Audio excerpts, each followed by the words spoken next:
Hi, I'm Joshua Hanlon here with my co-host Matthew Kay, and today we're joined by Adam Reed Tucker, one of the founders of Brickworld Chicago. So you want to tell us a little bit about how you got involved in founding Brickworld? Sure. Me and Brian attended Brickfest in 2006, and he's from Indiana, and I'm from Chicago, and I told him I wasn't going to make the 15-hour trek in a non-air-conditioned U-Haul anymore to display my buildings. So he came out on business one day, and we met at a local restaurant, and we decided, hey, let's just start our own event. And so I scouted out, since I'm from Chicago, I scouted out the venue, which originally we had at the Westin Hotel, and we outgrew that space quickly. Started with one major ballroom, and then I went to all four.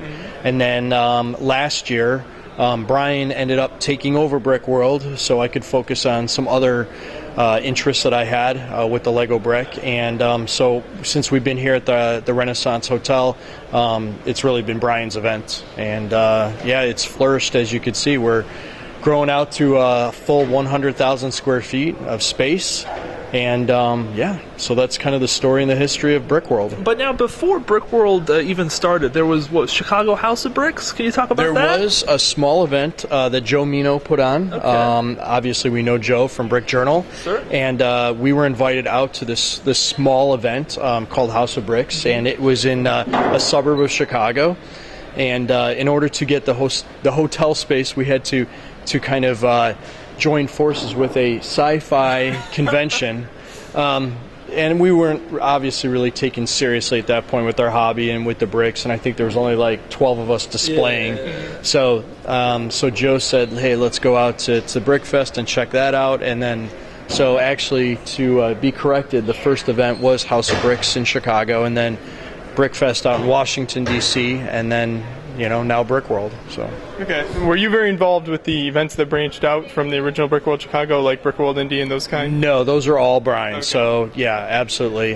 Between being a Lego certified professional and Lego architecture and innovating new concept designs, my time is just consumed by all those things, and that's really where my interest lies, is product innovation for adults. And Brian was really focusing on the event part of it because he really enjoyed running the events. And I was just starting to get a little tired of the mundane parts of running the event. Oh, I can only imagine. Someone like me, I wasn't really much of a value for like the last 3 or 4 years of Brickworld, and so we decided that it was probably a good time to have Brian, head the ship, and I take a back seat and pursue other interests like the roller coaster that came out last year, which was nice because I wouldn't be able to do that if I was still involved in Brickworld to my full capacity. Only a certain number of hours in the day, yeah. That is correct, yes. 80, I think that is. Yeah. Multiplied a couple times. Something like that. But I was going to ask you about that roller coaster. I think you unveiled it here last year. How did you come up with the idea for that? Well, part of what I want to do is, like with Lego architecture, it's the idea of using the brick as an artistic medium to push the boundaries and take the brick where it hasn't gone before. And literally, you're taking the brick where it hasn't gone before. Because you go into a gift shop like nowadays, at least in Chicago, I noticed this. Willis Towers, say, and they've got a bunch of trinkets and they have Lego, and they really didn't have Lego before. So you're literally taking it, where it hasn't been before. Exactly. That's actually where my interest lies. Being an entrepreneur and an innovator, I do like seeing. Recognizing potential areas and landscapes for the brick that we aren't at right now, and then taking there and figuring out how do you go from point A to point Z. And so with Lego architecture, it's obviously been, I think it's our 7th year now, and we've graduated the program to internal, to a core product line at Lego. So I'll be withdrawing as one of the main designers of Lego architecture so I can pursue other interests like the roller coaster. I'm working on some lighting concepts, some musical applications, a monorail system. There's a bunch of different things I'm working on. And so effectively a new company called X Labs, which kind of morphed from Brick Structures, is now taking experts and professionals in all these different fields. When I started Lego architecture, I'm an architect, so it was easy for me to kind of make that transition with the brick. But with roller coaster design, or with monorail design or lighting, I'm not an engineer in lighting, so I'm joining forces with people that excel in these other professions, and then trying to, with with my experience with the brick, taking their experience with their medium and interest. Exactly. Cool. So I'll figure out where the void is in the marketplace, and so right now with the roller coaster, it's very much how Lego architecture started, where we do some test sets. We have a limited run of 1,000 of them, let's say in this case, and we see if people are receptive to it. Then we do a lot of focus groups. Okay, where do we need to improve? What are some of the hiccups? I get that feedback, and we'll be coming out with a version 2. And then at that point, pitching the idea to Lego, kind of showing them if there's a relevance or a legitimacy or an interest to take it on. And if they do like Lego architecture, then great. If they don't, then obviously at that point I have to figure out what are my options. So you're almost serving as like Lego's R&D department, but the crazy R&D department, right? You're like going out there doing some stuff, saying, "Hey, Lego, do you want to do this?" Is that your? Yeah, the Lego Group has been very interesting because they had a division at Lego called the New Business Group a couple of years ago, and that was really innovation and R&D, as you say. I do definitely kind of think of myself as like this mad Frankenstein, mad scientist, in this catacomb or grotto, and I'm, crafting these ideas. And the thing of it is I'm an adult, and Lego's focused on the brick as they should in the toy industry, and that's what they excel at. But for me, my interest lies in the brick as a creative, in instructional, educational, therapeutic medium. So whether it's doing volunteer work at hospitals, rebuilding small motor skills and accident victims, or I'm using the brick in senior homes for Alzheimer patients, or I'm using the brick to teach kids about engineering and roller coasters, those are where my area of interest lies. And with the Lego Group, over the years, it's been a little difficult to try and figure out where to fit me, because I do have these interests, but Lego is so complex and interlaced with the toy company aspect of it. So I'm just like this little guy that I try not to ruffle too many feathers and step on too many toes, and come up with these ideas and pitch them and then see what happens. So it's hard because I don't want to be an a-fool that's rebellious and kind of doing my own thing. I want to work with the Lego Group, so I'm kind of endorsed and certified in that. And so we're still trying to figure out where that relationship's going to go. But I'm just a guy with an idea and trying to take other people's dreams and have them realized in the Lego brick form. That's awesome. So we talked a little bit about the Lego architecture sets. I'd be interested to hear how you first got involved in that. Well, when I went out to Brickfest in 2006, and I brought 8-foot, 10-foot, 12-foot tall. Burj Khalifa. Yes. And there were two people from the Lego Group there, Paul Smith-Meyer and Tormod Elskudson, who are head of the community development team now, and Paul was the head of the New Business Group at the time. And they thought the concept was very interesting, trying to, as a professional architect, using the Lego brick to teach people about architecture.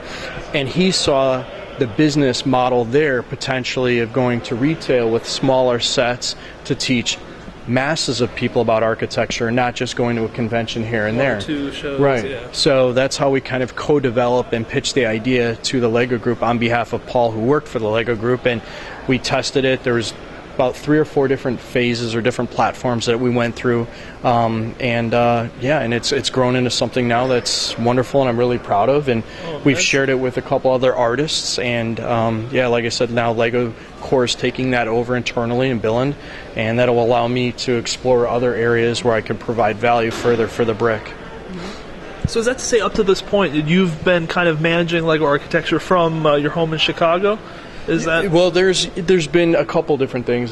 Brick Structures was doing a lot of the distribution, the early distribution. So a lot of the smaller museum stores and tourist gift shops and things like that, right? And then obviously with product design, I was doing that out of my studio in Chicago. And so we've kind of weeded that down, so distribution no longer takes place. Lego obviously has many resources in place to do that distribution properly, and they've taken that over. And then obviously with product development being in Chicago, it wasn't really that difficult. Obviously with the advent of the internet and very fast planes, and right, and Skype and things like this, and obviously being able to ship models next day to have reviews and that sort of thing. So it worked out really well. So that's very, very interesting. A very large European company and a man like yourself, and great things happen. That's Yeah, well, I'm not the only one. High Technic was one of the early pioneers with working as an external partner to Lego. Obviously, Joe Mino and Brick Journal have that relationship too. So, I don't envy Lego in the respect that they have a lot of different entities and opportunities to work with the community and professionals who may not be even considered an AFOL. And what do they do with us? It's like they have a relationship with High Technic and Joe and myself and other people, and it's like it's very tricky for them to kind of figure out where we fall in the big machine. Yeah, I mean the cog is moving and it has its own momentum, and to try and disrupt that system instead of adding to it and enhancing it, it's a tricky thing. So these things take time to develop and learn, and hopefully the right conversations at the right time, all that kind of stuff. Yeah, exactly. So. Okay, so that's really interesting. Now, over the years, you've released a lot of famous landmarks, obviously, with the architecture series. How would you come up with the ideas for those? Like the next one you wanted to make, was there a team of people that worked on that, or? That's a great question, and the reason why I'm humming and hemming is because I've been asked that so many times. To give you the and there's some reasoning I don't know, or I do know, but I cannot confirm or deny. But no, basically the idea of Lego architecture when we first started was what were the landmarks we could get licensing agreements with, and then what were they relevant in terms of the tourist traffic they were getting. Could the model even be done using active Lego elements that were in the system? I couldn't use a part that came out in 1973 in a color that no longer exists, obviously. Get 20,000 of them. Exactly. So, but some of the decisions now, it's quite obvious. There's marketing benefits, in some situations, or there's an event coming out and they want to celebrate that with a new landmark, or we want to change our focus from the U.S. architecture to Asian or European.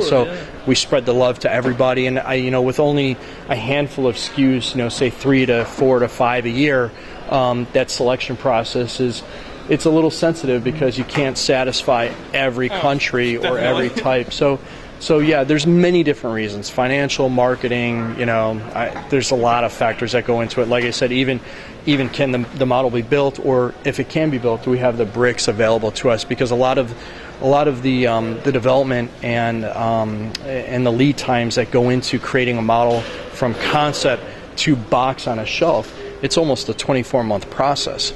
Part of what made Lego architecture in the beginning that Paul identified internally with his colleagues was that it would be known as an evergreen product line, which was that a small upfront investment but a long shelf life. Yeah. So for instance, at the Sears Tower, I know some of the numbers there's 150,000 visitors every quarter. Well, those are unique visitors. They're not repeat customers, right? So if we do this model, it's still going to be having a sell-through every single quarter. But here's the problem. You start doing the Empire State Building, Falling Water, Roby House, John Hancock Center, the Guggenheim Museum, Trevi Fountain, Imperial Hotel. Okay, but here's the problem. When you start building that portfolio, and even though they're evergreens, if you're selling the product line at, like, say, a Lego brand retail store or an architectural gift shop that is not site-specific for a building, they're going to start running out of shelf space. So we have to start retiring, unfortunately, some products to have availability for some new SKUs. I would imagine that doing that would add to the limited availability or make it more interesting to people. Oh, well, I have to get it now because it's not going to be around forever. Yeah, I think, a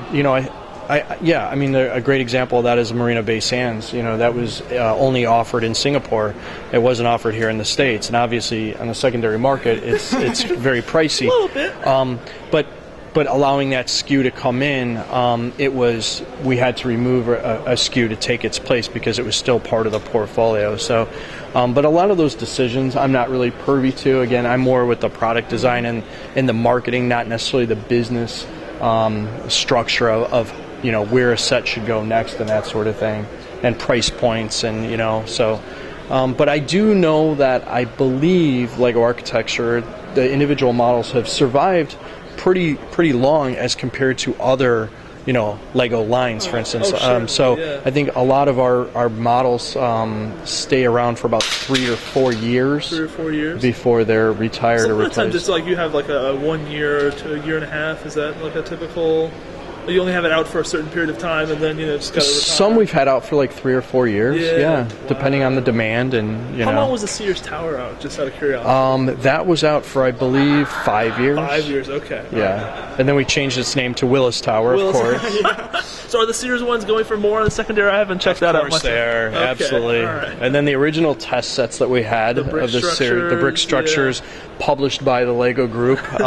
We only made 1,250 of those, and of course at the time we weren't selling them to collectors or AFOLs. We were selling them to people on Michigan Avenue in Chicago, and they didn't care about the box. They just wanted to take the model out. So now those sets are obviously, pricey. Pretty bitty, but awesome. Okay, so what was your personal journey like with Lego? Did you play with it as a kid, or was it more recent?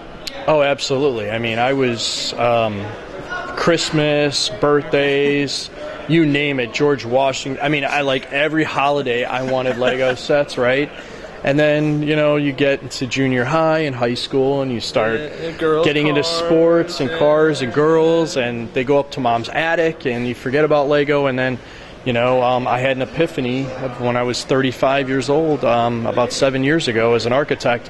What medium could I use to create a model? And, I could use paper and balsa wood and metal and, ceramics. I thought to myself, the Lego brick's interesting because you don't have to cut it, you don't glue it.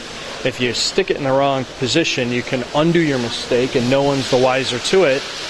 And something like architecture that typically comes off as something very intimidating to most people, and Lego is kind of playful and infantile. Exactly. Yeah. The two of them create this kind of what I call this whimsical marriage, and they offset each other. So the architecture application raises the elegance of the Lego brick, while the Lego brick helps to lower the intimidation of architecture.